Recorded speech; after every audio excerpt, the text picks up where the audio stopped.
Hello everyone, in this video we're going to be learning on how to pin a tab. So pinning a tab will make the pin tab go all the way in the front, and that will allow you to go to your important tabs very quickly.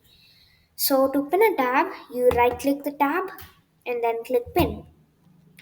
So now if I try moving it all the way there, it doesn't move.